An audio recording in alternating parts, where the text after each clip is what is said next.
I would like to introduce you to Ken Wall, a very godly man and my dad. Today is Wednesday, December 31st, 2025. Let's go back in time to December 31st, 1999.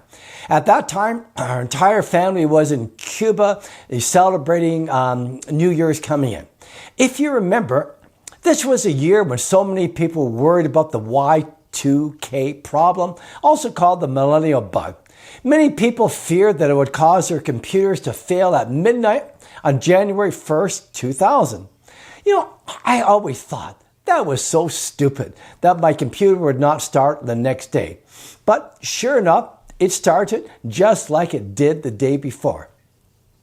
It was also a very big event that we were entering into the new century. We woke up early on December 31st and immediately turned on the TV. Many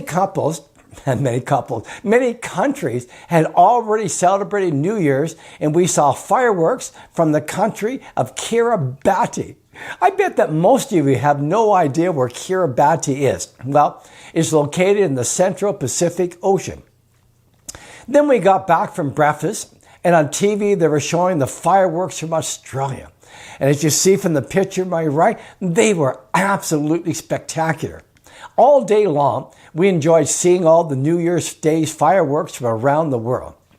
That evening, Darlene, our daughter Laura, and myself were cozy in bed, and we found on TV the channel for watching the ball drop in New York.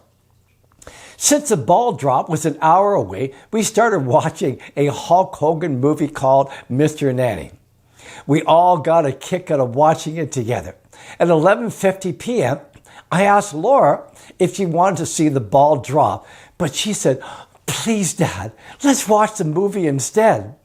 I looked over, and Darlene was sound asleep, so Laura and I welcomed in the year 2000 by watching Mr. Nanny. Truthfully, it was nicer enjoying the time with Laura as compared to simply watching a ball drop. As we approach January 1st, 2026, it is time for us to reflect on how our life has been and where our life is going. Romans 14 is really worth reading and tells us some things that God expects us to see as we reflect on how we were in 2025. When you look at your reflection, do you see what you are really like? How do other people see your reflection? In Romans 14, the things that the Apostle Paul says sure do apply to how we should live our lives in 2026. Paul is trying to teach us to stop judging others. The Apostle Paul wants us to focus on peace and to be people that build up others. Romans 14 has two main points. The first is that we should live according to our faith and that we should honor God in all we do. The second point is that we as Christians are accountable to God and not to other believers.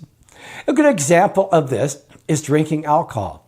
Many very conservative Christians look down upon any Christian who drinks. These conservative Christians are judging those who drink and look down upon them as inferior Christians. The Bible tells us that it is wrong to get drunk, as Ephesians 5:18 says, and do not get drunk with new wine, which leads to debauchery. I love that word, to debauchery, but be filled with the Spirit.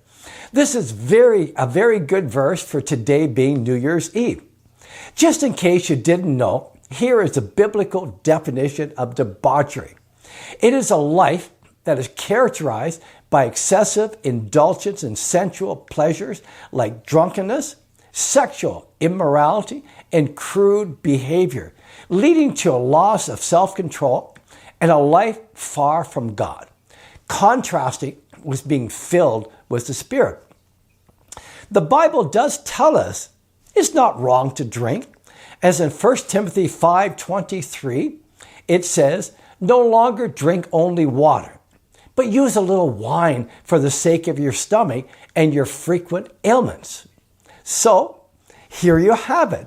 God is telling us that tonight you can have a little wine, but just don't get drunk, okay? For myself, tonight will be my third glass of wine for the entire year of 2025. I am so close to being a total abstainer, but not quite. The most important verse from Romans 14 is verse 12. So then, each of us will give account of ourselves to God. The number one thing that God wants to hear from us is that we have accepted the saving work of what Jesus did on the cross for us. On this day, many will say to God that they have been good people, and that should be good enough to get them into heaven. God decided at the beginning of time that Jesus is the only salvation and way to heaven. Jesus said himself in John 14, verse 6, I am the way and the truth and the life. No one comes to the Father except through me. In just a few hours, 2026 begins. How about beginning it with Jesus, who will give you hope, peace, and meaning in life? Then one day, which I hope for myself will be a long time from now, I will be living eternally with God in heaven. The way to know Jesus personally is to read his word in the New Testament and pray. When you do this, life will take on a whole new meaning.